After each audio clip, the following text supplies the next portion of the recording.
심심해서 수사하냐니요. 징역 10년을 앞에 두고도 반성 없는 그 뻔뻔함에 분노합니다. 20여 분의 최후 진술에서 궤변을 늘어놓았다고 어제 전해드렸습니다. 오늘 그 법정한 영상이 공개됐습니다.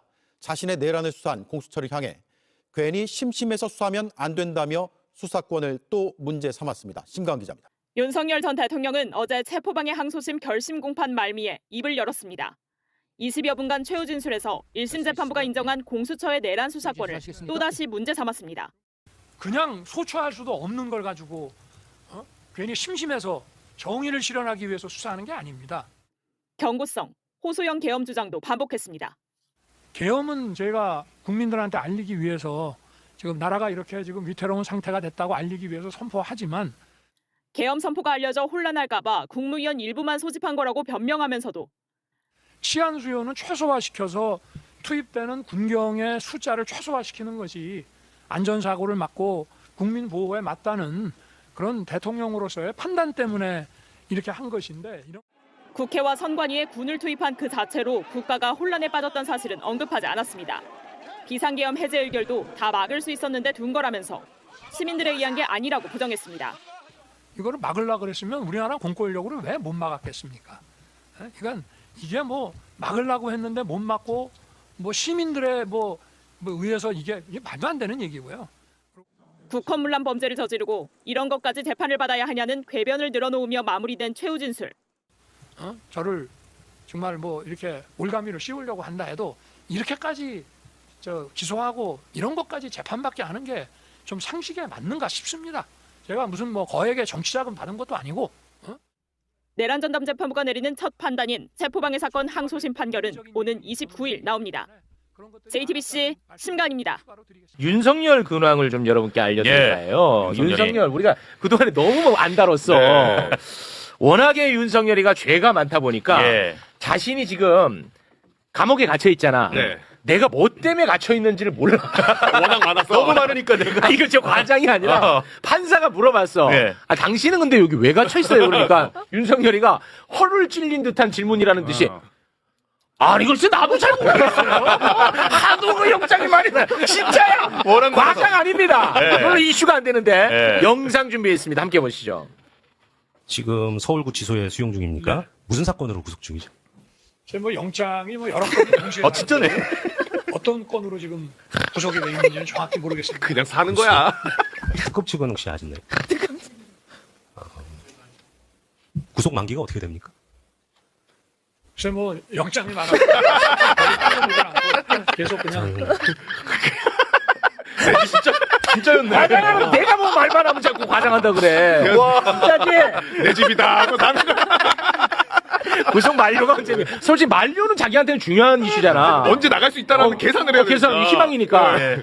아니 뭐 워낙 많이 그냥 사는 거야. 아니 뭐 안에서 그 돈도 많이 벌고 뭐 아유 뭐. 진짜네. 자, 여기서 뭐 관련. 사람 사는 데입니다. 밥도 나오고, 나름 살만합니다. 네. 여기가 뭐. 자, 관련한 이야기 아이고. 법조인 두 분과 함께 이야기 나누겠습니다. 예. 자, 먼저 이지은 대변인 박수로 모십니다. 네. 안녕하세요. 안녕하세요. 이지은입니다. 네, 고맙습니다. 그리고 김광민 변호사 박수로 모시겠습니다. 네, 반갑습니다. 김광민입니다. 네, 고맙습니다. 윤석열이가 너무 딱해 보여서 윤석열이가 지금 뭐 때문에 구속이 되어 있는지 윤석열 구속 이력에 대해서 네. 저희가 정리했죠. 윤석열한테 좀 알려주세요. 예.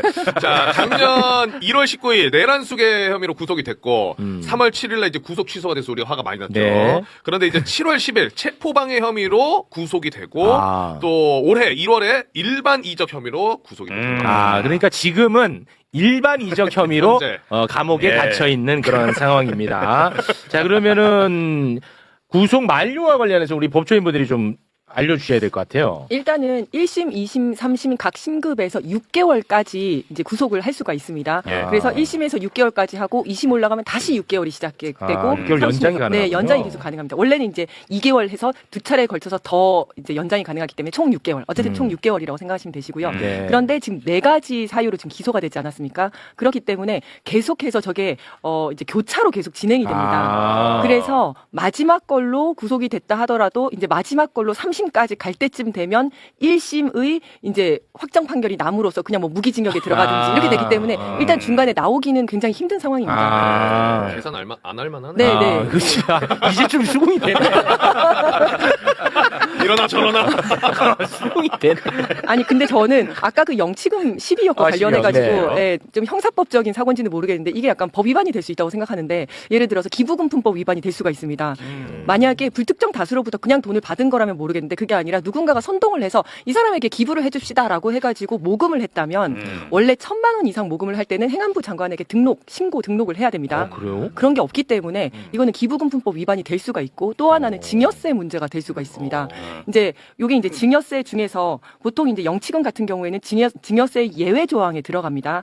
뭐 사회 통념상 인정되는 생활비나 교육비나 아니면 뭐 축의금 이런 거는 증여세에서 제외가 되는데 그래서 영치금 같은 경우에도 보통 뭐 식비라든지 간식 사 먹고 옷 사 입고 이러는 어떤 뭐 생활비로 들어가지 않습니까? 그래서 예외 조항이 들어가는데 지금 12억 정도라고 하면 이거는 자산의 증식, 생활비가 아니라 자산의 증식이잖아요. 그래서 이 부분은 증여세 대상이 될 수도 있다라고 생각을 하고 있고 제가 관련한 분들한테 좀 여쭤봤더니 대상이 될 수는 있는데 네. 사실상 50만 원 이하는 증여세에서 또 이제 제외가 됩니다. 그래서 어떤 사람들이 50만 원 이상을 냈는지를 다 파악을 해야 되기 때문에 요거를 파악하는 이제 실질적인 문제가 좀 있어서 그렇지 않으면 증여세 대상이 된다 이렇게 말씀하시더라고요. 네, 댓글 보니까 이게 워낙 윤석열에게 죄가 많아서 조금 그 헷갈리시는 분들이 굉장히 많은 것 같네. 윤석열이 지금 뭐 무기징역 살고 있는 거 아니야? 뭐 이런 의견들이 있는데 요거는 아주 간단하게 지금 진짜 그런 분들이 많으시네. 정리를 해드리겠습니다. 그거는 이제 확정 판결이 난 건 아니니까. 일단은 내란 1심에서는 무기징역이 나왔어요. 그렇죠. 근데 요게 이제 확정 판결이 안 났고 지금 항소심 진행되고 있지 않습니까? 그러니까 요걸로 이제 살고 있는 건 아니고요. 또 하나는 체포방해 혐의로 5년 1심에서 나왔어요. 근데 요게 확정이 안 됐으니까 요걸로 지금 살고 있는 건 아닙니다. 네. 체포방해는 어제 이제 또 특검이 다시 10년 구형을 한 상태고. 10년 구형. 선고가 이제 곧 나오겠죠. 네. 그러니까 대법 확정 판결이 있어야 일단 그걸로 또 사는 거다라고. 그렇습니다. 자. 윤석열 죄가 많으니까 모두가 힘들다. 헷갈리다, 나도. 재판이 8개예요. 네, 8개입니다. 그 가운데 하나 오늘 잠깐 좀 짚어볼까요? 왜냐? 이거는 국민의힘에게 매우 중요한 재판이기 때문입니다. 100만 원 이상의 벌금형이 나오면 국민의힘이 400억을 토해내야 돼. 토해내야 됩니다. 그래서 이게 중요한 재판이야. 2022년 대선 당시 윤석열이가 허위사실을 공표했다는 이유로 공직선거법 위반 혐의로 지금 재판을 받고 있거든요. 그게 이제 얼마 전에 시작이 돼가지고 어제 이제 두 번째 재판이 열렸어요. 자, 일단 다시 혐의만 잠깐 소개를 해주시겠습니까? 자, 윤석열의 공직선거법 관련해서 혐의가 뭐냐? 관훈클럽 초청 이제 관련해서 거기서 허위 발언을 한 건데 첫 번째. 윤우진 전 용산세무서장에게 변호사를 소개한 사실이 없다. 요거는 뭐 녹취가 있으니까 뭐 아우시고. 요 이야기 했었고 또 하나. 요건 빼박입니다. 건진법사 전성배 씨를 관계자로부터 소개를 받았고 김건희랑 함께 만난 사실이 없다라는 이야기도 했었습니다. 그렇습니다. 김건희랑 건진법사를 함께 만난 사실이 없다. 근데 이건 특검이 이건 거짓말이다. 라고 해서 이제 기소를 한 거거든요. 그렇죠. 그런데 어제 윤석열이가 재판정에 나와서 수사하기 많이 힘드시죠? 판결하기 많이 힘드시죠? 제가 가르마 타드립니다. 제가 도와드릴게요. 하면서 자백을 아무도 이건 뭐 연어도 안 사줬는데 해유도 안 했는데 그냥 자백해버렸습니다. 재판부에서 물어봤습니다. 법당에서 김건희랑 같이 전성배 씨 만난 적이 있냐? 라고 물어봤는데. 이게 핵심 질문이잖아요. 본인은 이제 만난 사실이 없다라고 했었잖아요. 과거에는. 그런데 어제 중앙지검 시절인지 검찰총장 시절인지 그 전성배 씨 집이라는 곳에 와이프랑 간 적은 있습니다. 그리고 또 와이프랑 전성배 씨가 데려온 사람이 집으로 한 번 또 온 적이 있습니다.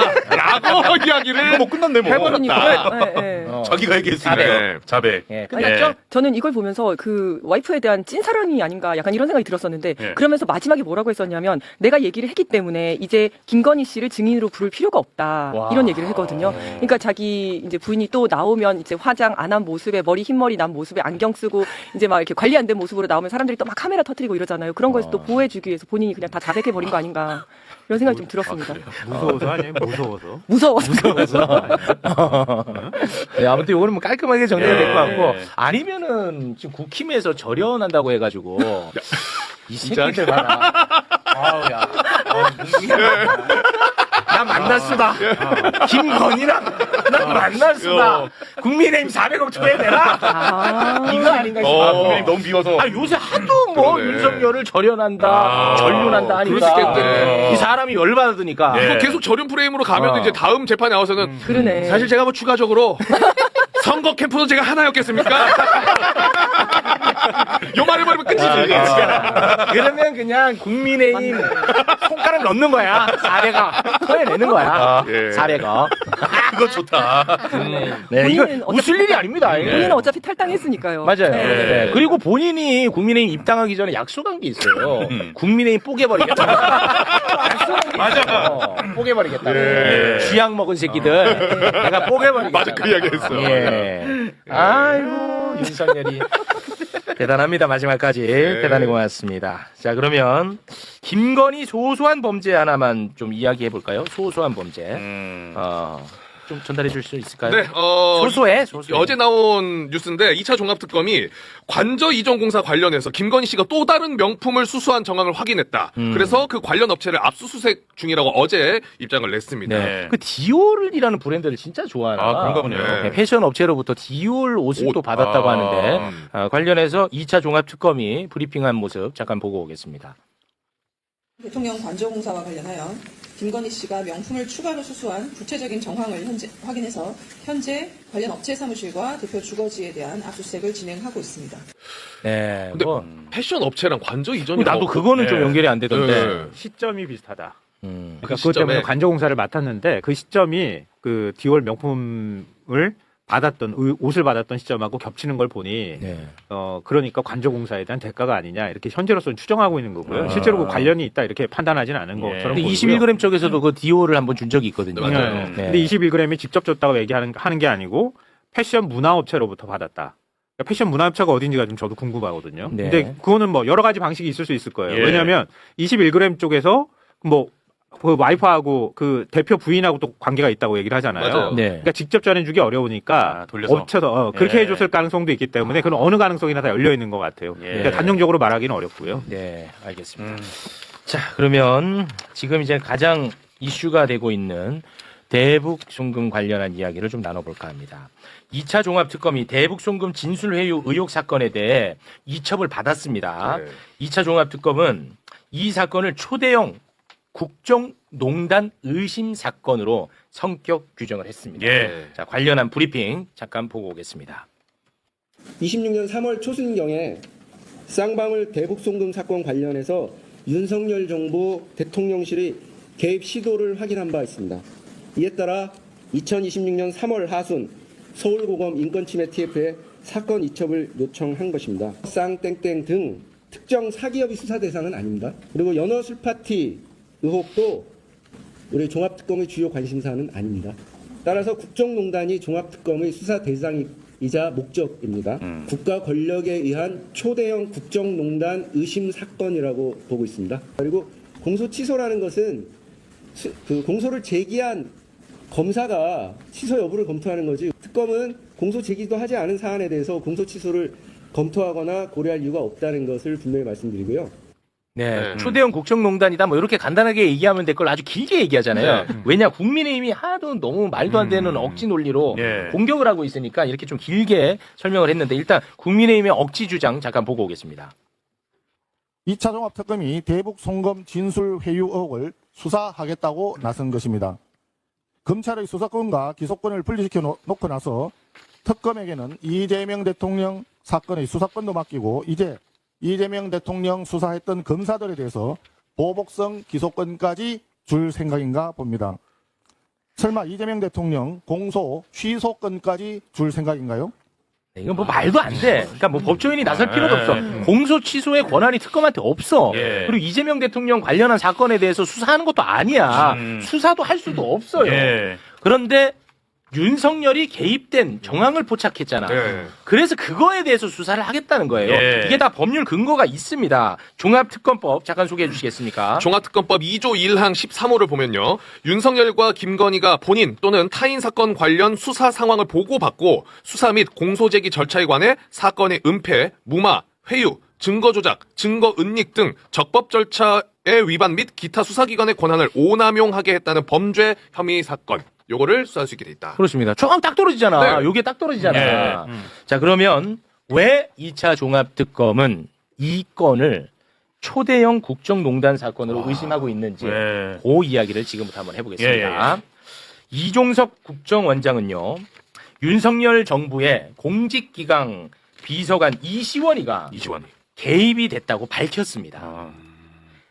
이게 어떤 이야기냐? 당시 기재위가 윤석열 정부의 기재입니다. 북한 노동당 통일전선부 산하에 있는 조선아시아태평양 평화위원회는 UN 경제제재 대상이 아니라고 밝혀버린 거야. 이시원이? 아니, 기재위가. 요거는 UN의 제재 대상이 아니라고 밝혀버렸어. 자, 그렇게 되면 아태위를 통해서 돈이 들어갔다는 사실만으로 이재명을 제거할 수가 없잖아. 그렇죠. 제재 대상이 아니니까. 이게 불법이 아니라고 해버린 거야. 그러자 이제 이시원이가 등장을 하는 겁니다. 이렇게 되면 이재명 못 잡았는데 이 기재위 얘네 왜 갑자기 갑툭튀해서 눈치 없이 행동해. 그렇게 된 거야. 그래서 이시원 당시 대통령실 공직기강 비서관이 갑자기 튀어나와서 국정원한테 야, 이거 빨리 불법이라고 얘기해. 그러면 그걸 근거로 제거하려고. 자, 관련한 이야기를 이종석 국정원장이 밝혔거든요. 함께 영상으로 보고 오겠습니다. 윤석열 정부 공직기강 비서관실이 대북 송금 사건에 대한 관여를 시도한 사실이 밝혀졌습니다. 북한 통전부와 아태위가 조선노동당과 달리 금융제재 대상이 아니라는 기재부 유권 해석이 24년 2월 27일 언론에 보도되자 인사검증과 대통령실 내부감찰을 담당하는 공직기강 비서관실이 이 사안에 관여했습니다. 이시원 당시 비서관은 노동당 산하 조직이 제재 대상이 아니라는 게 납득되지 않는다고 언급했고, 공직기강 비서관실의 요청에 따라 황원진 당시 국정원 차장 측은 제재 대상에 포함된다는 의견을 3월 4일 비신했습니다. 됐지? 이시원이가 그러면 완전히 개입된 거잖아. 와, 이렇게 된 거야. 그렇게 얘기하니까 국정원 차장은 바로 어쩜 이렇게 설명을 잘해요? 근데 이게 맥락을 보면 아는데 2018년부터 남북 관계가 급속도로 좋아지잖아요. 문재인 정부 시절이고. 그러니까 그 당시에는 서로 간에 남북 간에 오고 가는 뭐 지원이라든가 이런 것들이 많았을 시점이에요. 그러니까 북한하고 사이가 굉장히 좋은 상황이었었고, 경제 제재도 풀리기만 한다 그러면은 경제 협력도 해야 되는 상황이잖아요. 근데 쌍방울이라는 곳에서 북측하고 접촉을 해서 어떤 목적이든 간에 뭐 그게 아주 불법적으로 안 좋게 사용하는 게 아니라 경제적인 목적으로 뭔가 돈이 건네졌어. 그러면 그걸 가지고 어떻게 불법이라고 규정할 수 있겠냐는 거예요. 그러니까 이 행위 자체가 불법이라고 규정하고 싶어서, 매우 중대한 범죄라고 규정하고 싶어서 통전부 산하나 아태평화이나 이런 것들이 다 제재 대상이야. 여기 돈 절대 보내면 안 되는 곳이야 라고 규정을 하고 싶어 했던 거지. 근데 기재부는 이거 아니야. 그 제재 대상 아니야. 그렇게 했더니 이시원 비서관이 나서가지고 국정원을 움직여서 이거 제재 대상 맞아. 이렇게 해버리는 순간 이건 불법이 돼버리는 거지. 그렇습니다. 그러니까 대북 송금 사건으로 둔갑이 돼버리는 그렇습니다. 네. 혹시 뭐 덧붙일 말씀 좀 있으실까요? 우선 조선아태위가 형식상으로는 민간기구예요. 형식상으로는 민간기구고, 보통 저희가 기억하고 있는 대북 사업들, 그러니까 민간 측의 대북 사업들, 예를 들면 현대아산이라든지 이런 대북 사업들은 대부분 조선아태위랑 합니다. 네, 그러니까 기재부 같은 경우는 조선아태위가 제재 대상이라고 하는 순간 향후 대한민국의 민간 수준의 대북 사업은 다 끊겨버린 겁니다. 네, 그래서 기재부에서는 조선아태위가 이 제재 대상이라는 해석을 할 수가 없어요. 네, 할 수가 없고, 법리적으로도 마찬가지고 열거주의인데 그 열거 대상에 조선아태위가 없으니까. 네. 열거 대상에 조선아태위가 없는데 이거를 유권 해석해가지고 넣어버릴 수는 없잖아요. 네. 그리고 그 순간 향후 한국에서는 북한과의 민간 교류가 다 끊어지는 거니까. 그렇게 돼서 그 당시 재판 상황을 돌이켜 보면 저희 변호인 측에서 이거는 당연히 기재부 고시로 나가는 거니까 기재부가 해석의 권한이 있는 거고, 기재부에 요청을 해서 기재부에서 그런 답변을 들은 거예요. 들어서 정말 그때 끝까지 코너에 몰려있던 상황에서 사실은 한 가지 좀 긍정적인 증거가 나온 건데, 나오자마자 검찰에서 밑도 끝도 없이 이거는 국정원이 전문가다. 그게 기재부가 전문가지 왜 국정원이 전문가입니까? 그랬어요? 네. 국정원이 전문가니까 국정원에게 한번 물어봐야겠다. 라고 하고 재판부에서도 알았어. 그럴 필요가 있네. 물어보자. 이렇게 해서 국정원의 의견을 저희 간 겁니다. 의견을 저희 갖고 전 국정원에서는 정말 밑도 끝도 없이 그동안의 대한민국의 북한과의 그 교류 사업을 전면 다 부인하는 취지의 그런 답변이 왔죠. 와서 좀 이화영 측에서는 그 당시에는 그냥 야, 국정원 자식들 해도 너무하네. 하늘이 무너지는 기분이 있었네. 해도 너무 어떻게 이런 의견을 밝히냐, 이 정도로만 생각을 했었는데 알고 보니까 사실 이제 국정원에서도 사실은 그런 의견을 밝히기가 부담됐던 거죠. 네, 그래서 대통령실에서 직접 개입을 해서 국정원장 제끼고 야, 이렇게 답변해. 라고 밀어붙이는 상황이 있었던 거고. 맞아요. 뭐 좀 핑계를 좀 대자면 사실 돌이켜 보면 이거는 검찰이랑 싸운 게 아니라 대한민국을 대상으로 싸웠던 재판이라. 맞아요. 이길 수가 없었던 재판이다. 이런 생각이 좀 듭니다. 맞습니다. 분들이 시점이 헷갈릴 수 있을 것 같아서. 그러니까 이건 재판 과정이니까 이건 윤석열 정부 때 시절을 얘기하는 거잖아요. 네네. 그렇죠? 그러니까 아까 돈이 전달됐던 시점에서는 이거 제재 대상으로 볼 수가 없었던 거지. 당시 민간 기로도 많이 이루어지고 조선 아태평양이가 그걸 주관을 했던 거니까. 그러니까 당시에는 전혀 아닌데 재판 과정에서 윤석열 정부가 들어서고 난 다음에 개입해서 이거 제재 대상이 되는 거였어라고 판단을 해줬다는 거지. 네. 그걸 가지고 법원에서 그래 그러면 제재 대상에 돈이 건네갔네? 그러면서 불법으로 규정했다는 거예요. 근데 당시에는 아태평화이를 불법으로 규정할 수가 없었어. 그렇습니다. 트럼프도 김정은을 막 만나는 세상에 네. 어떻게 그걸 가지고 제재 대상이라고 말할 수 있겠냐고요. 그렇습니다. 근데 그거를 이제 굳이 제재 대상으로 만들었어야 했던 이유는 이화영이 큰 죄를 지은 것처럼 해야지 맞아요. 이화영을 대상으로 해서 회유 협박이 가능하지 않습니까? 그렇죠. 만약에 그 사람이 죄를 안 지었다라고 하면 회유 협박할 이유도 없으니까 네. 당신이 아주 큰 죄를 저질렀는데 너를 종범으로 만들어줄 테니까 이재명을 불어. 이제 이게 가능한 거잖아요. 그렇습니다. 그걸 위해서 정말 이 많은 설계를 다 했는데 네. 국정원 들어가고 대통령실 들어가고 검찰까지 해서 이재명 한 명을 잡기 위해서 이렇게 된 거죠. 그렇습니다. 그러니까 이시원이가 결국은 이제 조작을 하라고 시킨 거잖아. 그렇죠. 근데 이게 왜 이럴 수 있냐? 얘는 조작 한번 해본 경험이 있는 애야. 이시원? 근데 그때 특별한 처벌을 받지 않았어. 그러니까 또 이러는 거야. 이시원이 얼굴을 한번 보자. 이시원이. 저 봐봐. 설명해 주세요. 2014년 서울시 공무원 간첩 조작 사건 혐의로 정직 한 달 징계. 그렇습니다. 자체 징계 받은 게 다야. 간첩 조작 간첩도 사건인데? 아닌 사람을 간첩으로 조작을 했는데 그냥 그 징계 1개월. 그러니까 야 해도 돼? 조작은 개꿀이다. 야 이거 제대로만 하면 나 아주 출세길 열린다. 이렇게 생각하지 않겠습니까? 그러니까 또 한 거다. 나는 그렇게 봅니다. 저는 그렇게 본다는 거예요. 예. 그래서 우리가 여기서 배워야 될 점이 예를 들어서 박상현 검사라든지 이렇게 뭔가 조작을 하는 사람들에 대해서는 단죄해야 돼. 단죄를 해야지. 아까 그런 사람이 안 나옵니다. 그렇죠. 지난번에 단죄를 안 했기 때문에 이런 사건이 또 발생하는 거거든요. 맞습니다. 자 그리고 또 왜 이 사건을 대형 국정농단이라고 보느냐? 쌍방울은요 대북 사업을 하는 것처럼 해서 주가 조작을 하려고 했어. 요게 그냥 본질이야. 주가 조작. 사건의 전부입니다. 사실은. 그런데 2022년 금융감독원은 다 자기들이 조사를 해본 거야. 전문가들이니까. 조사를 통해 쌍방울이 주가 조작을 했다는 것을 잡았어. 금감원에서. 이거 이 주가 조작 사건 이거를 딱 잡았다고. 금감원에서. 그런데 수원지검은요. 김성태를 봐주려는 목적으로 그 자료를 가져가지 않습니다. 왜냐 이거를 갖고 오게 되잖아. 수원지검이 금감원에서 조사한 쌍방울 김성태 회장의 주가 조작 이걸 갖고 오게 되잖아. 이재명은 다 달라가. 왜냐면 주가 조작이지 뭐 대북 뭐 스마트팜 이런 거 아니잖아. 그렇죠. 다 달라. 그러니까 이거를 안 갖고 와. 제 얘기가 아닙니다. 이 부분에 대해서 이찬진 금융감독원장이 직접 밝힌 내용입니다. 함께 보시죠. 저희가 그 조사한 부당이득 금액이 100억이 넘습니다.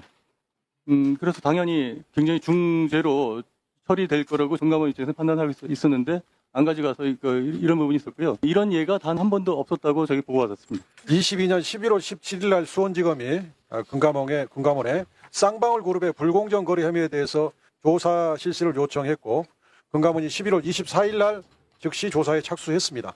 그리고 그 다음엔 23년 1월경에 조사가 완료됐다. 그래서 수원지검을 방문해요. 그래서 쌍방울, 광림, 비비안 세 개사의 부정거래 혐의에 대해서 조사 결과를 설명을 했죠. 그렇죠? 네, 맞습니다. 그러니까 혐의가 100억이 넘는 중죄에 해당하는 혐의인데 압수수색 영장만 발부받아 오면 그 증거 자료를 보내줄 수 있는데 결국 검찰이 그걸 알고 있음에도 불구하고 자료를 안 가지고 갔고 결국 증거가 부족하다는 이유로 불기소 처분했다는 이거입니다. 네. 와, 설명까지 다 해줬대. 심지어 수원지검 방문해서 와, 설명까지 다 해줬대. 참고로 말씀드리면 금감원에서 수원지검에 직접 줄 수는 없습니다. 이거는 이제 법 위반입니다. 이거는 이제 개인정보도 들어가고 그런 것 때문에. 그래서 반드시 압수수색을 통해서만 갈 수밖에 없어요. 다 설명을 해줬어. 수원지검은 미치는 거지. 이 새끼 왜 설명하고 있어. 안 되는데. 어차피 불기소할 건데. 와, 나 진짜 너무한 거 아니야? 너무하지 않나, 진짜? 와, 끔찍합니다. 끔찍해. 수원지검. 진짜. 이걸 갖고 가지 않았어. 그래서 증거 부족으로 불기소를 했대. 그러니까 이게 어저께 이제 매부쇼에서 나왔던 이야기인데 그 국정원에서 66가지의 문건이 있었는데 그 중에서 이재명 지사에게 이로운 거는 싹 빼고 불리한 거 13개만 갖고 갔잖아요. 예. 마찬가지인 겁니다. 이거는 이재명 전 지사에게 유리한 내용이기 때문에 그렇습니다. 싹 빼놓고 간 거죠. 네. 그래서 사실은 좀 제도적으로 보자면 본인 불기소 처분을 했는데 불기소 처분에 대해서 검사의 불기소 처분을 견제할 수 있는 게 없는 거예요.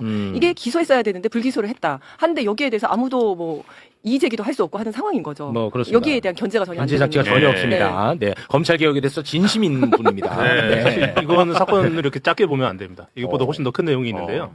뭐냐면 이게 애초에 시작이 이재명 그 변호사비 대납으로 시작됐잖아요. 그렇죠. 그게 20억인데 그 20억이 출발점이 쌍방울의 그 전환사채 10입니다. 예, 전환사채 흐름이 이상하다 해가지고 그 중에 20억이 나오는 건데 이게 FIU 금융정보분석원에서 처음에 22년 2월에 이거 포착을 해요. 예, 포착을 해서 포착하자마자 대검에 고발 조치를 하고 대검에 고발 조치를 하니까 대검이 이 사건을 어디로 보내냐면 쌍방울이랑 전혀 상관이 없는 수원지검으로 됩니다. 그 당시 수원지검은 이재명 털고 있던 수원지검이죠. 근데 이상거래 포착 고발건을 가지고 오면 지검에서 어떤 상황이 발생하냐면 해당 주체의 금융거래 내역을 다 들여다볼 수 있습니다. 특정해서만 볼 수 있는 게 아니라. 그러니까 내려오니까 수원지검이 쌍방울의 금융거래 흐름을 다 살펴보는 거예요. 다 살펴보면서 모든 자료를 입수를 하고 입수한 상태에서 금감원의 주가 조작 혐의 조사를 요청을 해요. 그래서 금감원장이 뭐라고 얘기를 하냐면 검찰에서 우리한테 조사 요청을 했는데 조사 요청을 할 때 검찰이 다 알고 있더라. 이런 얘기를 해요. 네, 그러니까 이게 FIU 고발이 대검을 하고 대검이 이거를 사실은 중앙으로 보냈었는데 중앙으로 안 보내고 이재명 털고 있는 수원지검을 보내고 수원지검에서 쌍방울 다 턴 다음에 그 내용을 잡아서 그 금감원에 보낸 겁니다. 그래서 금감원에 조사를 했는데 그 사이에 김성태 뭐 쌍방울 등등 관련된 수사가 진행이 되고 상황이 바뀌어버렸죠. 상황이 바뀌어버리고 내용도 파악을 하고 그러고 나니까 이걸 안 가져가 버린 거예요. 안 가져가 버려서 이제 패스트 트랙으로 하는데 패스트 트랙은 행정 이첩입니다. 행정권만 그냥 이첩을 하는 거고 그러면 금감원은 사실은 이렇게 되면 금융위에 보고를 하고 허가 절차를 밟아서 금감원에서 직접 고발을 해야 돼요. 직접 고발을 해야 되는데 그 당시 이복행 원장이 고발 안 하고 묵혀둔 거죠. 그러니까 이거는 수원지검만 잘못한 게 아니라 다 연결돼 있네. 금감원도 작정을 하고 같이 공모를 한 거예요. 와, 그래서 진짜 초대형 국정농단이네. 다 연결돼 있네. 이복형. 이건 서로가 그 뜻을 같이 하지 않으면 일어날 수 없는 일이잖아요. 이거 지금 말씀하신 거. 네, 맞습니다. 당연한 거 아닙니까? 그러니까 금융정보분석원에서 주가 조작 혐의가 있다 이렇게 판단을 해서 조사한 자료를 넘기면 금융위까지 가서 결국 금감원에서 최종적으로 결정을 해가지고 검찰로 넘겨야 되는데. 그렇습니다. 근데 검찰 입장에서 보니까 이게 주가 조작 사건이 되는 거야. 그러니까 안 갖고 갔다는 거야. 다 이렇게 흔들려 버려. 행정 이첩만 해서 받고 네. 그러면 그 사건이 진행이 안 되면 금감원에서 나중에 고발 조치까지 가야 되는데 금감원도 그 조치를 안 한 거죠. 그렇게 해가지고 국정원 쪄가지고 이거 제재 대상이 되는 거야 이렇게 만들고 없는 리오남 만들어가지고 집어넣고 그렇습니다. 그러니까 대북송금 사건이 되어버리는 거죠. 네. 진짜 무섭습니다. 이거를 어떻게 이기냐고 지금 모든 권력기관이 다 하나로 뭉쳐가지고 한 사람 죽이겠다고 하는 건데. 그 말단에 있는 게 박상용이야. 박상용. 그 말단이 박상용. 행동대원으로. 행동대원. 박상용은 그냥 피렘이에요. 행동대원. 박상용 별로 관심거리가 아니야. 이거 큰 구조 안에서 있는 것만 파악하면 박상용 맨 밑에서 그냥 상대하면서 연어 먹이고 술 먹이면서 야, 너 죽으니까 제대로 진술해. 이러면서 꼬드기는 그냥 진짜 말단에 있는 사람이에요. 근데 말단치고는 너무 시끄러워. 재질은 굉장히 정말 심각합니다. 왜냐? 가족들을 다 건드렸잖아. 그리고 정치적인 멘토, 스승? 네. 이해찬 총리까지도 털었단 말이야. 그거는 견딜 수가 없는 말단이지, 이거는. 그래서 이 얘기도 꼭 하고는 가야 됩니다. 박상용이의 녹취는 이제 사실 저 개인적인 판단으로 더 이상 들을 건 없다고 봐요. 왜냐, 다 나왔다고 보거든. 네. 근데 아직도 박상용의 편을 드는 한심한 사람이 있어서 어제 틀려다가 틀지 못한 추가 녹취 하나만 더 들어보도록 하겠습니다.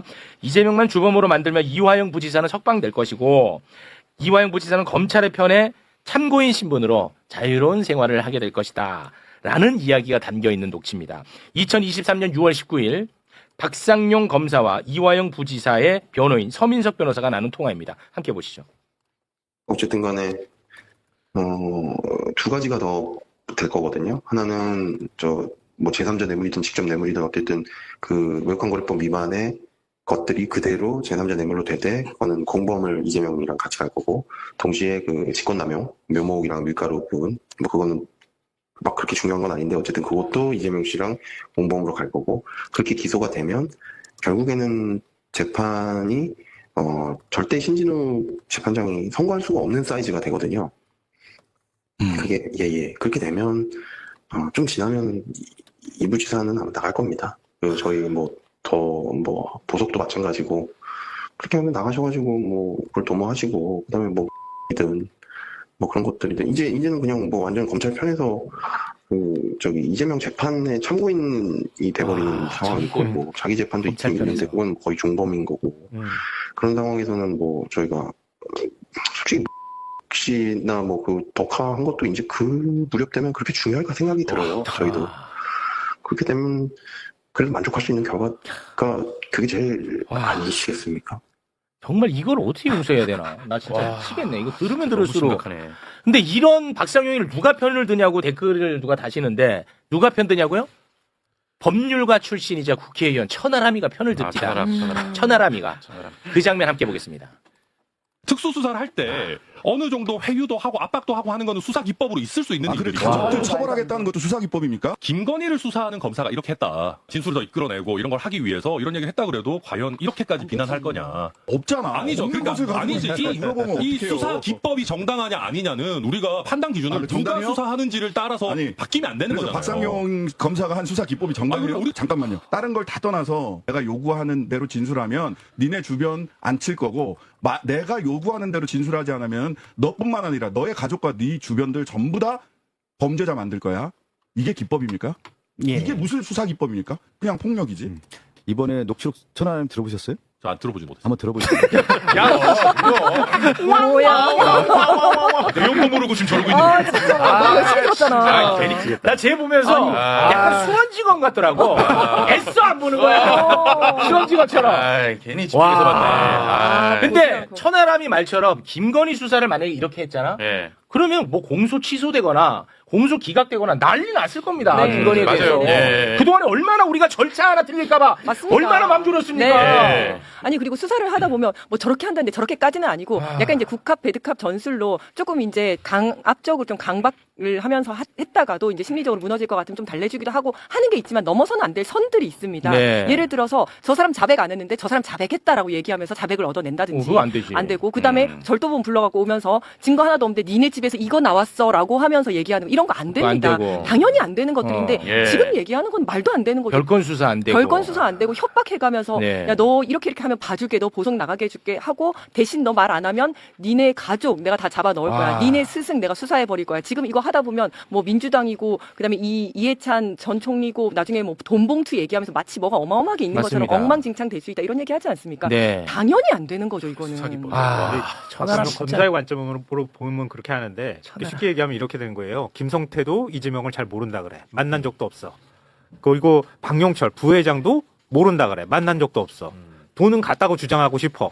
그럼 그 중간에 있는 고리는 이화영 전 부지사 한 명밖에 없는 거예요. 그럼 이재명을 잡으려면 이화영을 먼저 꼬드기든가 잡아줘야 되는데 이화영 전 부지사 말이 왔다 갔다 하거나 지금 정리가 안 되는 상황이 된 거예요. 그렇게 해야 제3자 뇌물을 걸든가 뭘 할 거 아니에요. 그러니까 당신이 협조하면 제3자 뇌물로 딱 걸어서 거기를 주범으로 만들면 넌 그냥 종범이 되니 그냥 바깥에 풀려나가지고 편히 재판에 가서 참고인이나 하세요. 검찰편에서. 이재명 잡는 검찰편에서 참고인이에요. 이 얼마나 단순한 논리인 거예요. 그 단순한 논리를 실현시키기 위해서 저런 일을 벌였던 거야. 그러니까 그동안에. 이 당시에 수원지검의 상황을 좀 봐야 될 필요가 있는데요.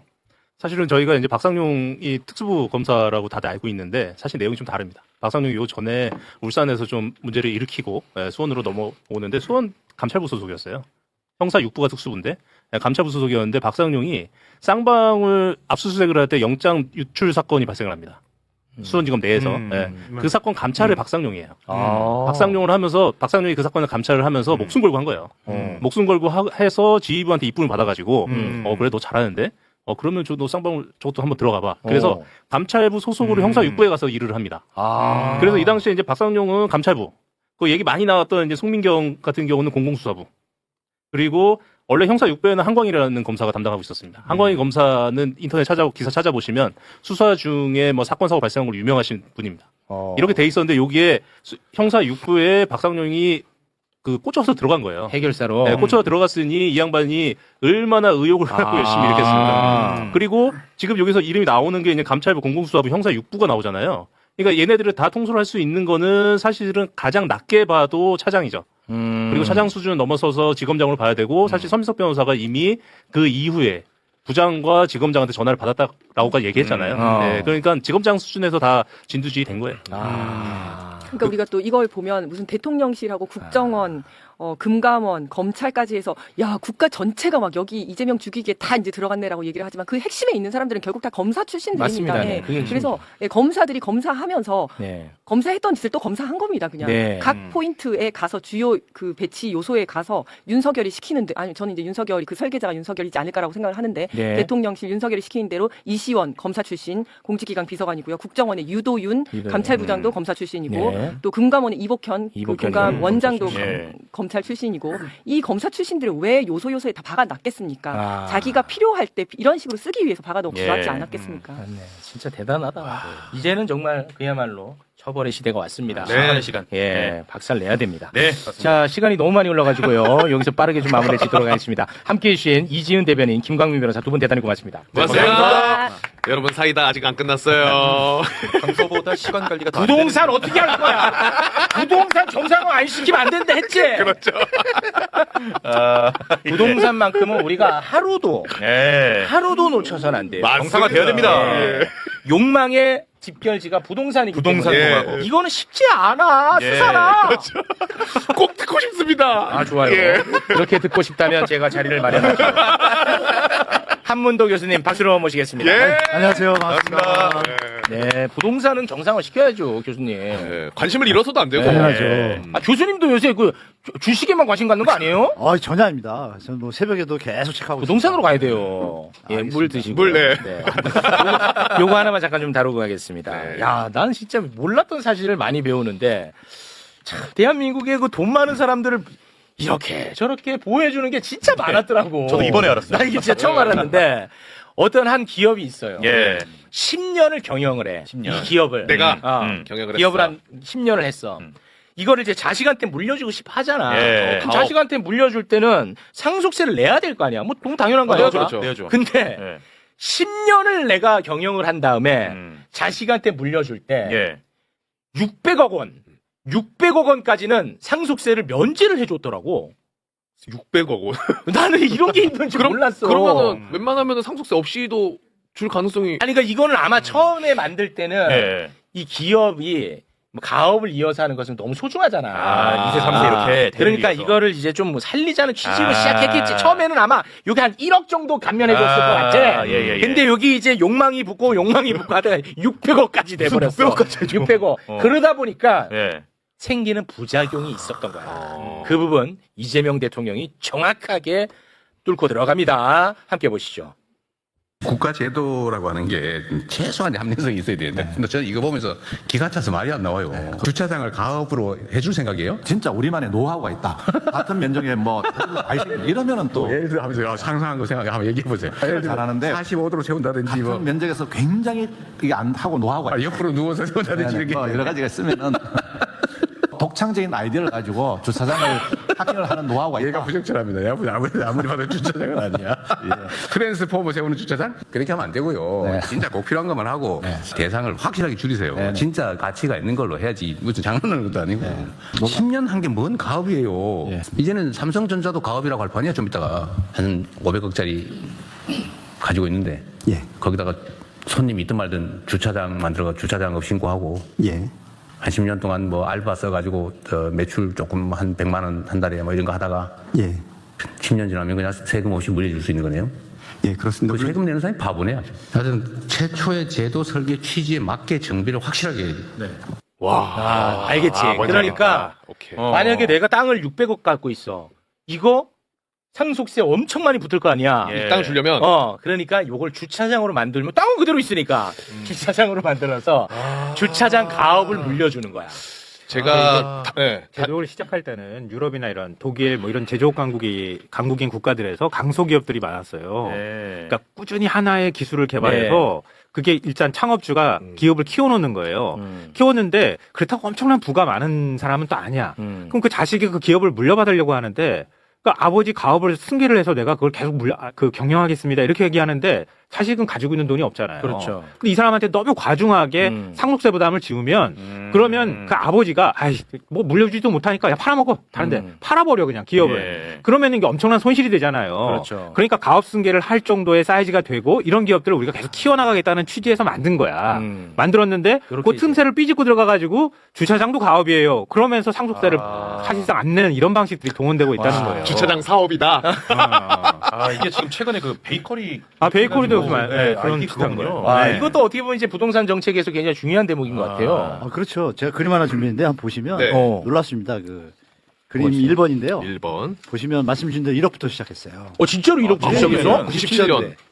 진짜네. 그리고 이때는 말씀하신 우리 전문가분이 말씀하신 대로 이 중견기업인데 예. 독창적이고 경쟁력이 있고 이런 기업에 대해서 처음에 시작을 한 거예요. 뜻은 너무 좋죠. 네. 그런데 이게 이제 변질되기 시작하는데요. 살살 변질되다가 그냥 2009년으로 넘어가겠습니다. 갑자기 60억에서 100억으로 구간을 둬가지고요. 변합니다. 상속세 공제를 100억까지 한다는 얘기는 50%가 최고니까 한 200억 재산을 갖다가 그냥 넘길 수 있는 분위기가 된 거죠. 그리고 요 2012년, 14년을 주목해서 보셔야 되는데 이때가 여러분 아시는 그 빚내서 집사라 시절이에요. 네. 특히 두 번이나 특히 박근혜 정부에서 국민들한테 빚내서 집사라고 하면서 부자들은 이 감세를 심하게 했었잖아요. 근데 그 틈에서 이걸 한 겁니다. 보시면 갑자기 600억까지가 이때 생깁니다. 2년 사이에. 이때구나. 누가 봐도 좀 이상하잖아요. 말이 안 되지. 근데 이제 관심을 갖다 부동산으로 다 몰아놓으니까 이쪽에 신경 쓸 데가 없던 거예요. 언론도 그렇지만 그랬구나. 뭐 언론들이나 이제 자산가분들은 이미 정보를 알았겠죠. 알죠. 여러분 아시죠? 빵 베이커리가 예. 한 요거 시행되기 몇 년 전부터 살살 움직이기 시작합니다. 정보가 이미 노출되는 거예요. 그렇게 이해하시면 되고 이게 이제 너무 심하다가 대통령이 지금 말씀하신 것처럼 주차장까지 이게 이제 몇 년 전에 들어온 거예요. 그러면 이거는 로비의 결과잖아요, 솔직히. 야, 돈 많은 사람들은 진짜 이거는 머리가 잘 가업이라고 돌아가. 원래 목적과는 완전히 다른 거예요. 그러니까 대통령께서 아쉬운 건 그거예요. 이걸 왜 대통령이 지적하셔야 돼요? 국세청은 뭐 하고 있고 국토부는 뭐 하고 있어요? 여기까지 말씀드리면 이해되시죠? 그래서 관계자분들 좀 열심히 좀 하셨으면 더 대통령이 말씀 안 하셔도 먼저 보고하고 나와서 국토부 장관께서 얘기 탁 하시면 국민들이 박수 쳐줄 거 아니에요. 저는 그렇게 생각합니다. 요대로 그렇습니다. 나는 진짜 내가 정말 이런 기억이 있어. 내 친구랑 강남에 가다가 금싸라기 땅인데 주차장이 있는 거야. 맞아. 아니, 저게 뭐 얼마나 돈을 번다고 왜 이렇게 하나 하고 답을 서로가 못 얻었고 그냥 궁금증으로만 남겨두고 떠났는데 이런 게 있었어. 그 당시 이렇게 완화될 때 기억이 나는데요. C1보라고 제가 기억하고 있어요. 지금 제 기억이 정확한지 모르겠는데 경제신문하고 보수신문이 이거 바람잡이 하느라고 외국 취재해가지고 와가지고 가업 승계를 못한다고 상속세 깎아줘야 된다고 얼마나 바람을 잡았는지 거기에 경제단체들이 또 숟가락 얹는 게 아니라 제가 생각하건데 경제단체가 뒤에서 광고 주거나 여러 가지 해가지고 분위기를 잡아줬어. 취재 지원이나 해주면서 그러면서 막 바람을 잡으면서 아니 기업들을 우리가 이렇게까지 키워놨는데 그거 물려주지도 못한다. 이거 경쟁력이 없어진다. 이렇게 해가지고 바람 잡아서 만들어 놓은 거예요. 야, 저희 집안은 3대째 정말 열심히 주차장 사업을 이어가고 있습니다. 가업이냐고 주차장이. 저희 할아버지 때부터. 최첨단 페인트로 줄을 긋습니다. 이틀 동안 돈을 내지 않고 빼지 않은 차는 바로 현장에서 불태워버린 최첨단 시스템 주차장. 와, 참 이 돈 많은 애들은 진짜 꼼수는 잘 만들어내. 이게 이런 부분만 있는 게 아니라요. 대한민국 부동산 전반적인 분야에 다른 방식으로도 너무 많습니다. 그렇겠어요, 보니까. 이런 게 얼마나 많을까요? 꽤 많습니다. 저는 뭐 알고 있으니까 다 나가려면 1시간 더 걸리니까요. 이거 다음에 한번 이런 걸로만 한번 특집 마련을 해야 될 것 같습니다. 뭐 불만 주시면 제가 정리해가지고 한번 말씀드릴게요. 예, 알겠습니다. 시간이 많지 않은데요. 네, 지금 부동산은 어떻게 좀 정상화되고 있는지 좀 한번. 그래서 제가 좀 오늘 좀 정상화를 대통령께서 계속 계시고 이제 최근에 여러 가지 말씀하셨잖아요. 1주택자도 주택 세입자 낀 거 팔 수 있도록 공급량을 늘리는 건 또 그렇게 얘기하면 아무도 못 알아들어요. 그런가요? 또 내가 나서야 돼. 좀 어려워요. 그러니까 요거 제가 정리할게요. 쉽게 얘기하면 제가 정리할게요. 네. 이거 안 하려고 했는데 시간이 없어서 5월 9일 다주택자 양도세 중과 원래 유예했던 거 이제 종료하잖아. 그렇죠. 5월 9일이 종료되잖아. 자, 그런데 다주택자가 그러면 많이 팔아야 될 거 아니야. 그렇죠. 다주택자가 내가 팔려고 했더니 내가 팔려고 했는데 팔려고 했던 이 집에 세입자가 들어있어. 계약 기간 남아있고. 남아있는데 이거 어떡할 거예요. 이런 거 해결해줘요. 해가지고 이번에 해결해줬지. 이거를 누군가가 이 집을 사면 세입자가 있는 동안에는 규제지역이라고 하더라도 산 사람이 여기에 살지 않아도 되게끔. 기간이 있으니까, 계약 기간이. 현실적으로 이거 열어줬지. 좋았잖아. 박수 쳤단 말이에요. 이거 해결됐어. 그런데 하나의 문제가 더 발생을 하는 거야. 1주택자가 주재 지역에 세입자를 두고 자기가 살지를 않고 있어. 1주택자가. 근데 1주택자도 팔면 좋잖아. 이 정책에. 근데 1주택자가 파는 것은 못하게 한 거야. 이번에. 그러다 보니까 이렇게 되면 안 되는데 우리가 이거를 한번 지적을 한 적이 있어. 매불쇼에서. 그러니까 이재명 대통령이 그래. 거주하지 않은 1주택자도 이런 경우에 팔 수 있게 하겠다. 1주택자도. 맞죠? 정확하십니다. 예. 요거 우리가 한번 얘기했었어. 매불쇼 보고. 매불쇼 보고 한 거라는 매불쇼 보고 한 거 맞아요. 왜냐면 대통령께서 다주택자 이거 세입자 낀 거 할 때 4일 전에 여기서 제가 이제 건의드렸을 때 여기서 뭐 처음 나왔죠. 그 얘기가. 그리고 제국 앵커께서 너무 좋은 아이디어 빈틈이다 그랬는데 3, 4일 뒤에 대통령이 바로 말씀하시더라고요. 말씀하시잖아요. 그러니까 저는 우리 선생님께서 통화하신 줄 알았어요. 그래서 바로 시행이 되니까 통화하신 것 같아요. 근데 이것도 전달되는 것 같고 제가 깜짝 놀랐으니까 저는 살포시 말씀을 드렸는데 대통령이 바로 얘기를 하시는 거고 이거 루트가 없거든요. 그래서 역시 최고원고 대단하시다 이렇게 판단했고 지금 시장 상황이요 조금 아쉬운 얘기인데 이렇게 대통령이 애를 쓰시는데 그림 하나 제가 보여드릴게요. 정확하게. 좀 안 좋은가 보네. 고가주택을 잡았습니다. 강남은. 먼저 그림 몇 번을 보시냐면 5번 좀 보여주세요. 5번으로 볼까요? 서울 지방은 좀 나중에 말씀드리고 서울을 보시면 지금 우리가 이제 주택 가격이 잡히고 있다라고 강남이 잡혔으니까 보시면 제가 우측에 써놨죠. 그림 보시면 요번 주입니다. 저번 주말에 발표한 건데 강남, 서초, 송파, 강동, 성동은 마이너스예요. 여전히. 성동은 마이너스 넘어왔고요. 집값이 지금 떨어진다는 건가요? 네, 계속 떨어지고 있어요. 이게 저번 주 통계고. 그런데 이제 좌측을 보시면 파란 게 많잖아요. 여긴 다 올랐습니다. 올랐어요 또? 계속 오르고 있습니다. 왜 그러는 거예요? 이걸 조명을 안 해요. 언론들이. 이거 중요하네. 왜 조명 안 하는지는 이제 제가 밑에 써놨죠. 6억 대출, 2억 4억 대출. 그래서 사실상 이게 국토부 관계자분들이나 실무진분들이 보고를 대통령한테 제대로 드려야 되는데 뉴스에는 뭐만 나와요. 강남 3구, 뭐 마용성, 하락, 뭐 진정 이렇게 되잖아요. 그런데 나머지 5개국 빼고 20개국은 오르고 있는데 이거 왜 얘기 안 하죠? 나는 이게 맨날 왜냐하면 나도 우리 집 나 전세 살고 있는데 들어가서 보거든요. 그렇죠. 맞아. 이게 떨어지질 않아. 안 떨어지잖아요. 맨날 이렇게 혼자서. 그러면 이게 뭐냐 대통령 바쁘시잖아요. 제가 우리 저번에도 나와서 말씀드렸잖아요. 금융위원회를 제가 공개 저격하겠다고 문제 많다고. 자 대출을 보세요.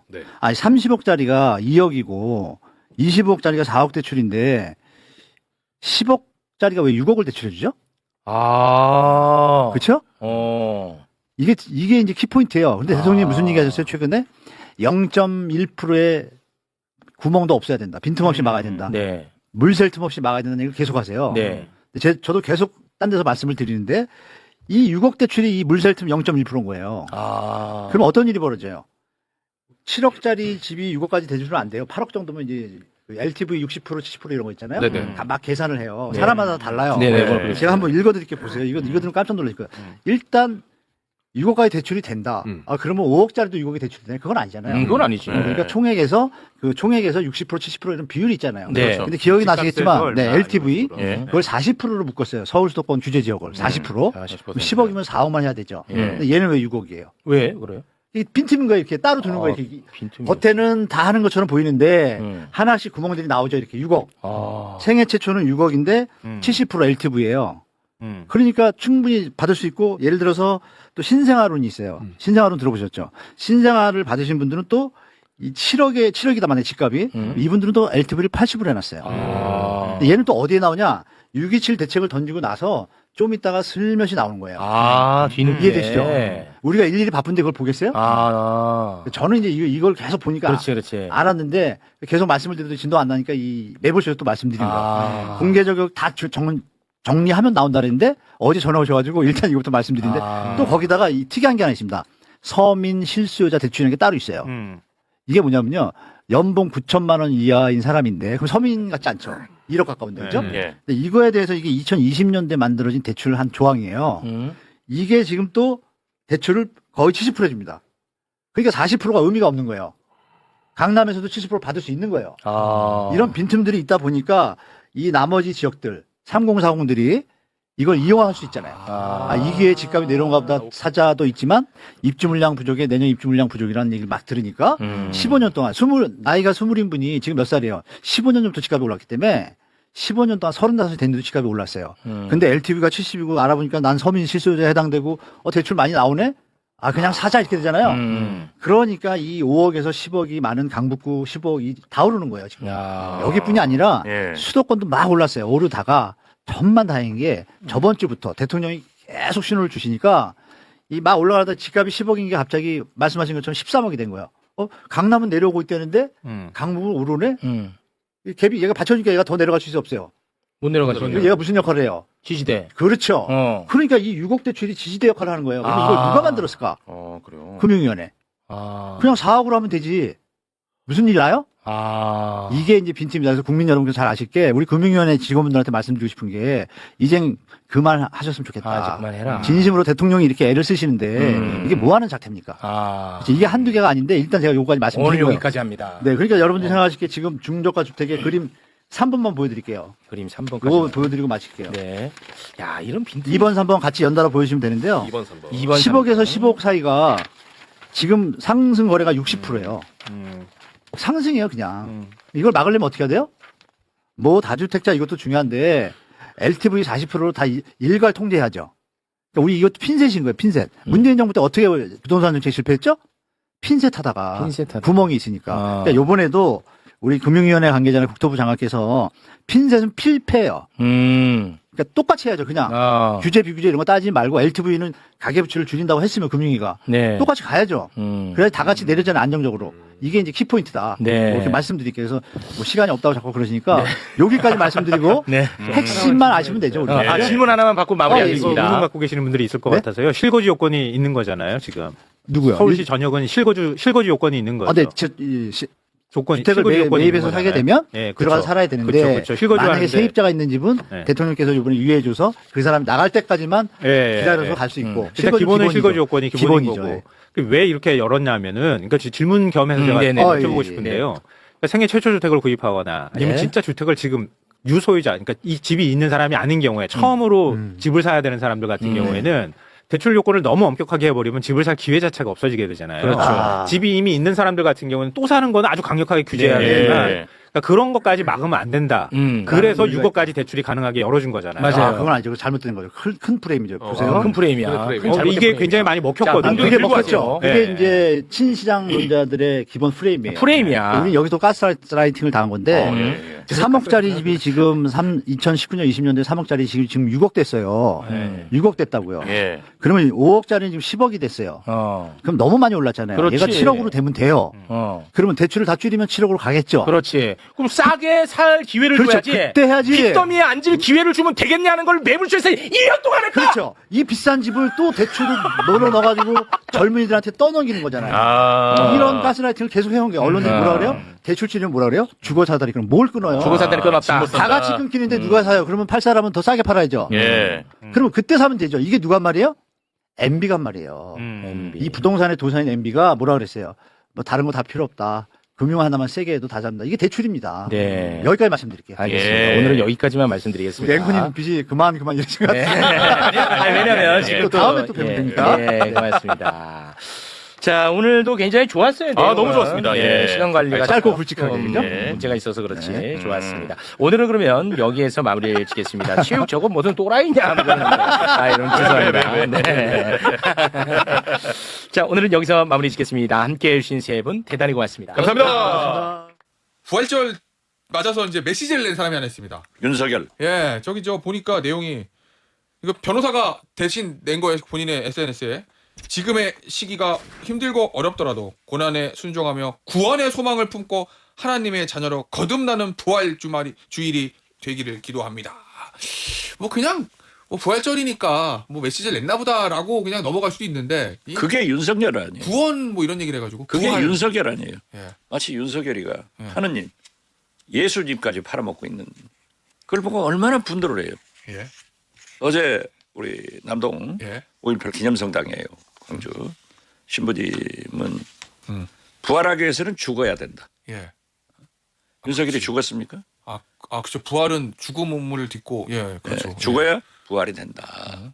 그랬는데 윤석열은 그것은 참여하고 반성하라는 거예요. 죽으라고 하는 것은. 그런데 윤석열이 참여하고 반성했습니까? 그 얘기를 이건 들었어요.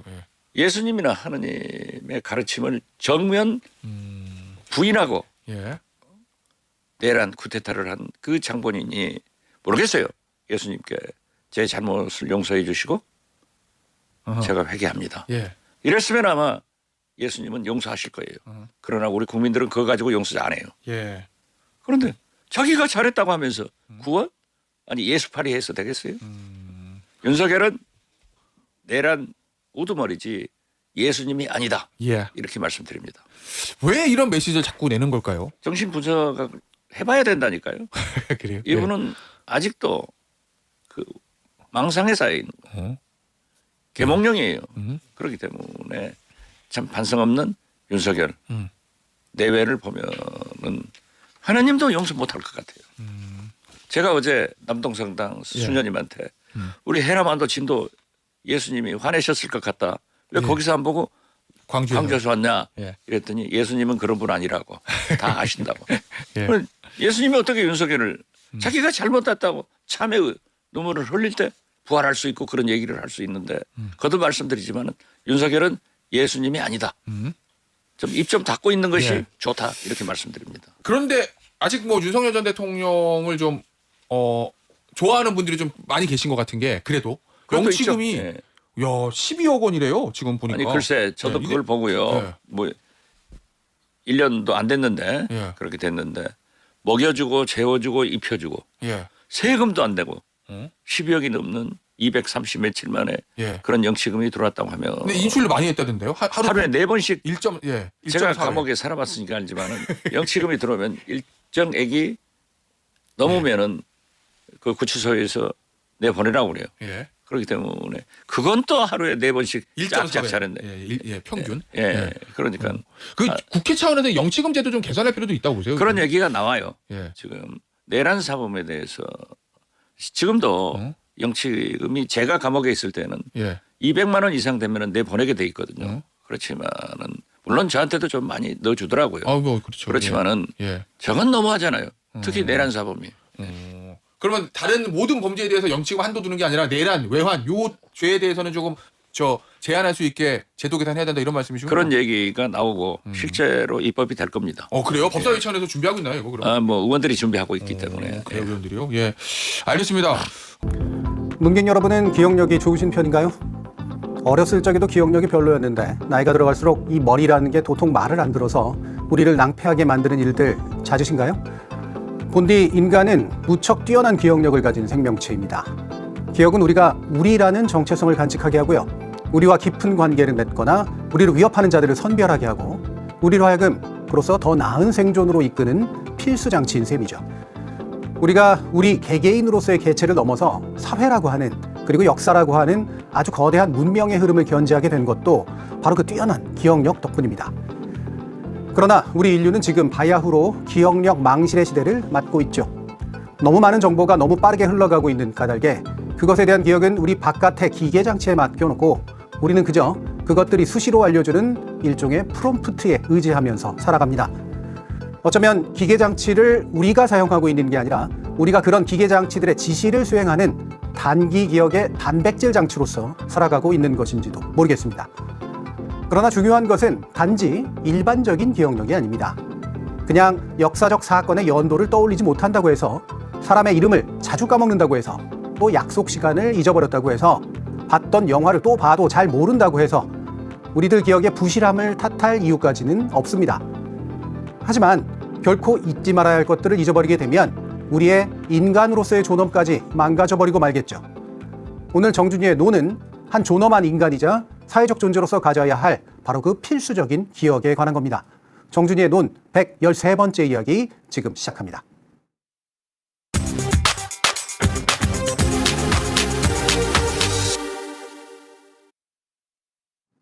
지금 여기에 박상용이라는 검사가 있습니다.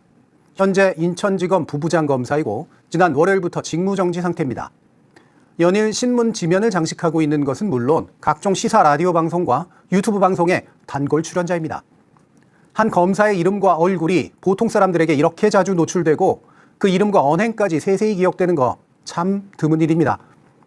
내란 우두머리로 현재 감옥에 있으면서 2심 재판을 받고 있는 전직 검찰총장이자 대통령이었던 윤석열 전 검사나 한때 그 내란 우두머리의 오른팔이었다가 이제는 왼팔도 아니고 왼수가 되어버린 모양의 전직 법무부 장관이자 국민의힘 대표였던 한동훈 전 검사에 비견될 정도랄까요?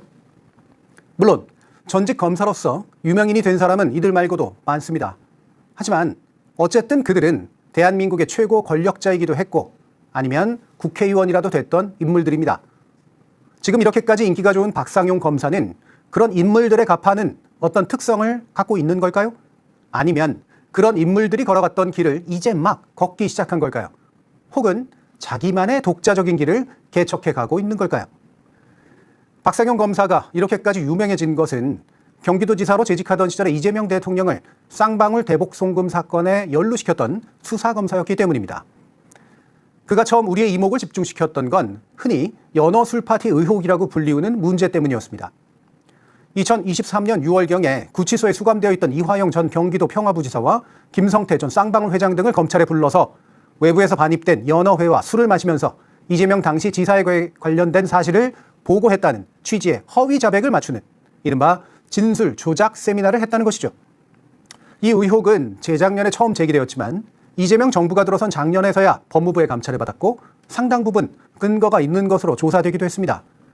하지만 박상용 검사는 이 의혹을 전면 부인해왔죠. 이렇게 중요한 의혹이 뭔가 어정쩡하게 묻혀가는 듯 했습니다. 그러다가 지난 3월 말에 이화영 전 부지사의 전 변호인이었던 서민석 변호사가 박 검사와의 통화 녹취를 공개하면서 다시 불이 붙었습니다. 이재명이 주범이 되는 진술이 필요하다든가 이대로 가면 이화영 부지사의 죄를 깎아줄 수 없다는 등의 회유와 압박이 담긴 협조 요구를 하고 있는 정황이어서 이재명을 죄인으로 만들기 위한 조작 수사와 형량 거래를 했던 것 아니냐는 아주 강한 의혹이 다시 고개를 들게 되었던 거죠. 마침 이 대화가 녹음됐던 시점이 연어 술 파티가 벌어졌다고 의심되는 바로 그 무렵이었다는 것도 매우 중요합니다. 이에 국회는 윤석열 정부에서 벌어졌던 검찰의 조작 수사와 기소 의혹에 대해 국정조사 특위를 통해 그 진상을 밝히겠다고 나섰습니다. 박상용 검사에 관련된 의혹이 중요한 의제로 부상할 수밖에 없었죠. 하지만 4월 3일에 열린 국회 청문회는 제대로 진행되지 못했습니다. 당사자인 박상용 검사가 증인 선서를 거부했기 때문입니다. 자신은 현재 공수처에서 위증교사 혐의로 수사를 받고 있기 때문에 국회에서의 그 증언이 불리하게 활용될 수 있다는 것, 그리고 증인 선서를 하고 발언한 내용을 위증으로 몰아 고발하고 이것을 근거로 이재명 대통령에 대한 공소 취소 등을 위한 특검을 발동시키는 발판으로 삼으려 하기 때문이라는 것 등이 그가 밝힌 사유였습니다. 그런데 매우 기이하게도 그는 4월 7일에 국민의힘이 단독으로 연 소위 청문회에 나갔습니다. 거기서는 또 열심히 자기 방어를 했죠. 증인 선서 같은 귀찮은 절차도 없었던 것 같습니다. 말로는 진상규명 청문회라고는 하지만 조작 수사와 기소의 진상규명이 아니라 민주당의 공소 취소와 재판 조작의 진상을 규명한다는 자리였으니 그랬겠죠. 또 아무런 공식적인 의미도 심지어 법적 구속력도 없는 아주 자의적인 공간이니 더 그랬을 겁니다.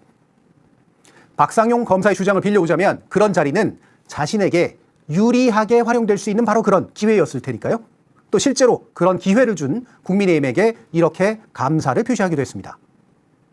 다른 분들도 저희 수사팀에서는 당연히 저와 뜻을 다 함께하고 저에게 많은 응원과 또 지원을 해주고 있고 또 기회가 된다면 국회에서 불러주시면 언제든지 나와서 그 진실을 밝힐 준비가 되어 있는 것으로 그렇게 알고 있습니다. 제 말씀을 들어주셔서 정말로 감사드립니다. 고맙습니다. 자, 요컨대 박상용 검사는 자신에게 불리할 수 있고 책임까지 져야 하는 증언은 거부하고 자신에게 유리하며 아무런 책임을 지지 않아도 되는 자리만 골라서 나가고 있는 겁니다. 국회의 일원이라고 할 수 있는 국민의힘은 그런 자를 위해 소위 단독 청문회도 열어주고 여러 방송이 앞다투어서 그런 기회를 마련해주고 있는 셈입니다. 말하자면 박상용 검사에게 유리하게 그리고 아무런 책임도 지지 않을 수 있게 보장해주면서 말이죠. 국민의힘은 말은 그럴듯하게 청문회를 하고 이름 붙였지만 이 자리는 아무런 법적 구속력이나 공적인 의미를 부여할 수 없는 그저 일개 모임입니다. 국회의원의 권력을 이용해서 공공의 공간과 시간을 빼앗은 것에 불과합니다. 따라서 그건 국회의 권능을 확인하는 자리가 아니라 스스로 부정하는 자리였습니다. 그리고 그걸 또 단독 청문회라면서 불러주는 언론 역시 동조한 거나 다름없죠. 마치 국회가 연 국조특위의 청문회와 동급의 권위를 갖고 있는 것처럼 만들어줬습니다. 박상용 검사를 불러서 장황한 자기 변명의 기회를 만들어준 여러 시사 방송이나 유튜브 역시 별로 다를 바 없습니다. 박상용 검사가 대답해야 할 의혹을 제대로 검증해보고자 하는 방송이 아예 없었던 것만은 아닙니다만 결국 범죄 혐의를 받는 현직 공무원에게 변명의 자리를 깔아준 것에 불과합니다. 증인 선서를 거부하면서 자리에서 일어나지도 않았던 이 현직 공무원이 직무정지도 당하지 않은 상태에서 공무원으로서의 천금 같은 시간을 내어 그 자리에 나가 열변을 토한 이유가 도대체 어디에 있겠습니까? 자신에게 지극히 유리하기에 그 공적인 시간을 사유화한 것 아니겠습니까? 박상용 검사가 의혹을 받는 그 연어 술파티 자리나 형량 거래가 공적 권한을 사유화해서 공적인 시간과 공간 그리고 자원을 악용한 거라면 그런 의혹에 대해 자기 변명의 기회만 열어준 국민의힘과 여러 언론들 역시 공적 권한을 사유화해서 우리의 자원을 낭비한 걸 넘어 협잡에 이른 것이라고 저는 봅니다. 검사 윤석열과 검사 한동훈이 우리에게 기억될 만한 인물로 남게 된 것은 그들 스스로의 힘이었다기보다는 검사의 권한을 유명세의 발판으로 삼았기 때문 아니었겠습니까? 거기에 언론이 도움을 주었고 기성정당이 날개를 달아준 것이었죠. 아마도 박상용 검사 역시 그 잘 닦인 길로 걸어가고 싶을 겁니다. 우리가 굳이 알 필요도 기억할 필요도 없는 한 검사의 얼굴과 이름을 이렇게도 잘 기억하게 된 배경입니다.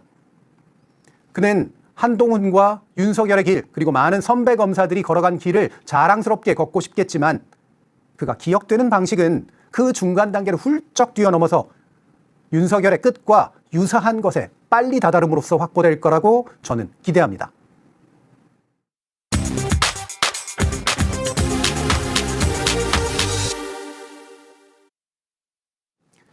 쌍방울 대북 송금 사건 수사 과정에서 제기되었던 진술회유 의혹 사건이 왜 이리도 입증이 지지부진한 걸까? 그 이유 중 하나는 아마도 검찰이 검찰의 문제를 다루고 있어서일 겁니다. 최근 권창영 2차 종합특검은 이 사건을 넘겨받아 수사에 착수했습니다. 이른바 술 연어 파티가 관련자의 진술 번복 회유의 증거가 되는지 그리고 이 과정에서 주인 검사였던 박상용 검사가 관여했는지 등이 쟁점입니다. 더 구체적으로 말하면 경기지사 시절에 이재명 대통령이 북한에 줘야 할 스마트팜 사업비 500만 달러와 도지사 방북비 300만 달러를 쌍방울 회장에게 대신 내도록 하는 데 관여했다는 범죄 혐의를 조작하기 위해서 검찰이 안부수 아태평화교류협회장, 이화영 전 경기도 평화부지사 등을 회유했다는 의혹, 그리고 검찰이 수원지검 조사실에 술과 외부 음식을 반입하는 걸 허용해 각종 혜택을 제공했다는 의혹을 종합특검은 잘 다룰 수 있을까? 지난 3일에 사건을 이첩받은 특검은 최근 공개되었던 녹취록을 면밀히 분석하는 한편 서울 고검으로부터 연어 술파티 의혹 관련 조사를 넘겨받아서 수사 중입니다. 또 윤석열 정부 대통령실이 대북 송금 사건 수사 과정에 개입하려고 했던 정황을 포착, 검찰과 대통령실 간에 부당한 공모가 있었는지 지금 들여다보고 있다고 합니다. 박상용 검사가 국회에서 증인 선서 거부를 했던 이유가 위증 고발을 매개로 공소 취소를 위한 특검을 발족시키는 시나리오를 자신이 포착해서라고 했는데요. 지금 이대로라면 새로운 특검이 아니라 이미 종합특검의 권한 안에서도 수사가 이루어질 수 있다는 거죠. 기존의 검찰 차원의 조사와 수사가 제대로 진행되지 않았던 게 애초에 문제고 또 인력난을 겪고 있는 공수처가 이 문제에 대해서 큰 진척을 보이지 않는 게 문제지 새로운 특검 시나리오 운운하는 것 자체가 자기 발작적인 망발인 이유입니다. 다만 종합특검은 대북 송금 사건을 수사한 당시 검사나 수사기관 관계자, 대통령실 관계자 등을 아직 입건하지는 않았다고 밝혔습니다. 종합특검의 수사 초점은 그 사건 자체라기보다는 윤석열과 김건희가 쌍방울 사건 수사 내용을 당시 보고받았고 나아가 관여까지 했다는 정황을 입증하는 데 있습니다. 특검법이 규정하고 있는 수사 범위가 이 두 사람의 국정농단에 있기 때문입니다. 따라서 윤 전 대통령의 보고가 어떤 형태로 이루어졌는지와 사건의 은폐와 무마 등 적법 절차 위반이 어떻게 이루어졌는지도 밝혀야 합니다. 현재 보고 형태는 아직 의심하는 단계라면서 윤 전 대통령 개인이 보고받았을 수도 있고 대통령실 차원에서 보고받을 수 있다면서 사건의 은폐, 무마 등도 개인에 의한 것이 아니라 수사기관을 통해서 진행됐을 가능성이 있다고 부연 설명하고 있기도 합니다. 종합특검의 수사가 박상용 검사의 위법 행위를 드러낼 수 있을지 또 검찰과 대통령실을 거쳐서 윤석열과 김건희로 이어지는 국정농단의 거대한 실체로까지 연결될지 아직은 가야 할 길이 꽤 멀다는 뜻입니다. 종합특검이 현재 역점을 두고 있는 다른 초점들도 있습니다. 대통령 관저 이전에 관련된 대통령실과 김건희의 위법 행위 의혹과 김건희가 명품 수수를 한 추가 정황을 포착해서 압수수색을 시행했죠. 또 1심 재판에서 큰 증거 능력을 인정받지 못했던 노상원 수첩, 그리고 평양에 무인기를 침투시켜서 도발을 유도한 의혹, 방첩사령부의 블랙리스트 및 체포시도 등 1차 특검과 1심 재판이 제대로 규명하지 못한 이 거대한 진실을 종합특검이 밝혀줘야 할 막대한 책무가 그 앞에 놓여 있습니다. 우리는 이 사실을 잊지 말아야 하고 특검에 더 많이 주목해줘야 합니다. 그래야 진실에 대한 우리의 기억을 더 튼튼하게 할 수 있습니다. 그래서 정준희의 노는 바로 내일 김지미 특검법을 이 자리에 직접 모셔서 종합특검의 현재 위치와 앞으로 나아가야 할 바를 짚는 시간을 마련하려고 합니다.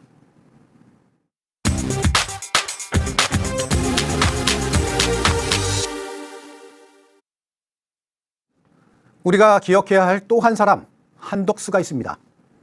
국무총리를 2번이나 지낸 사람이고 87년 헌법 이후 3번째 대통령 권한대행 자리에 올랐다가 국회의 탄핵소추로 인해 권한대행 직무정지가 된 또 첫사례였다가 헌재 기각결정으로 가까스로 대행 업무에 복귀했던 참 흥미로운 인물이죠.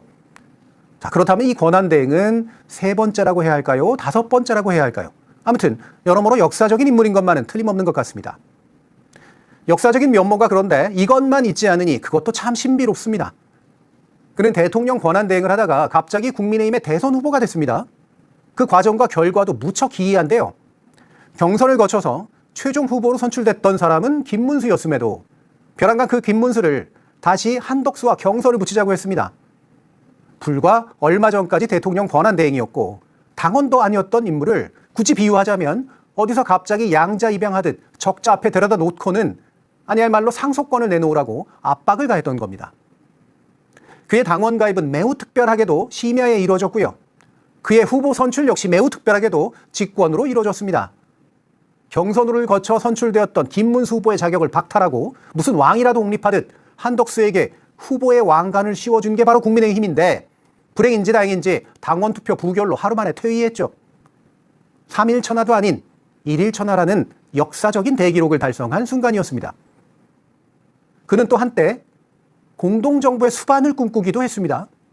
윤석열의 뜬금없는 계엄 선포로 생난리를 겪은 후 당시 국민의힘 당대표였던 한동훈이 별한간 초췌한 얼굴을 한 한덕수의 손을 잡고 나와서는 전국 수습을 위해 자신과 함께 공동정부를 운영할 인물로 소개했던 거죠. 당시 저는 그 모습을 보면서 이게 대체 어느 헌법과 법률의 근거를 두고 있는 헛소리인가 싶었습니다. 비록 내란을 저지른 인물이긴 했지만 엄연히 당시 대통령은 윤석열이었습니다. 그날의 윤석열은 탄핵소추에 의해 직무정지를 당하지 않은 상태였었고요. 현직의 대통령으로서는 유일하게 형사소추될 수 있는 내란범으로 체포되지도 않았던 상태였습니다. 탄핵소추를 당했건 형사체포를 당했건 또 헌법과 법률이 보장하고 있는 대통령은 당시 윤석열이었죠. 그를 제외한 채 정부를 운영할 권한을 누구도 총리와 당대표에게 주지 않았는데도 이 둘은 나란히 서서 공동정부를 운운하고 있었습니다. 그 자체로 무식일 뿐더러 위헌, 위법한 행위이며 또 다른 종류의 내란이었습니다. 비록 현실화되지는 않았기 때문에 내란이 수행될 것까지는 아니었다라고 할지언정 최소한 내란 모의를 한 것이거나 이미 벌어진 내란에 협조한 셈입니다. 워낙 그 내란에 광범위한 인물들이 연계되어 있었고 그에 대한 수사와 기소 및 처벌이 제한될 수밖에 없는 한계가 있었긴 했지만 이 장면 역시 내란의 일종으로 똑똑히 진상규명되고 똑똑히 기억돼야만 합니다. 이 역사적 인물 한덕수는 내란 1심 재판에서 내란 주요 업무 종사의 죄로 23년을 선고받았습니다. 그리고 2심 재판에서 같은 23년형의 구형을 받았다고 하죠. 1심 구형량이었던 15년보다 높은 형량이 선고되었기 때문에 2심 구형량은 1심 선고에 맞췄다고 이해가 됩니다. 이날 한덕수는 국무위원들을 왜 말리지 않았느냐는 특검 측의 질문에 대해서 당연히 제가 받아야 할 비난이라고 생각한다. 저로선 정말 50년 동안 기여한 이 나라가 완전히 망가져버리는 상황에서 한마디로 정신이 나가 있었다고 생각한다고 했답니다. 또 최후 변론에서 결과적으로 윤 전 대통령을 설득하는 데 실패했고 비상계엄 선포를 막지 못했다라면서 당시 국무총리로서 우리 국민과 역사 앞에 무한한 책임감을 느끼며 매 순간 자책하는 나날을 보내고 있다고 울먹였다죠. 제가 좀 모질게 한마디 해드릴까요? 울먹인 것은 자신의 판단 실수로 인해 벌어진 국민적 비극이 아니라 평생 잘 먹고 잘 살았던 인생이 나락으로 가버린 것에 대한 서러움 때문이었을 겁니다. 감히 헌법에도 없는 공동정부를 시도하고 감히 헌법과 법률을 위반해서 윤석열 탄핵 심판을 공공연히 방해하고 감히 공당의 원칙을 거스른 채 대통령 후보가 되려고 했던 그 5개월 동안이 그저 정신이 나가 있었기에 가능했던 일일까요?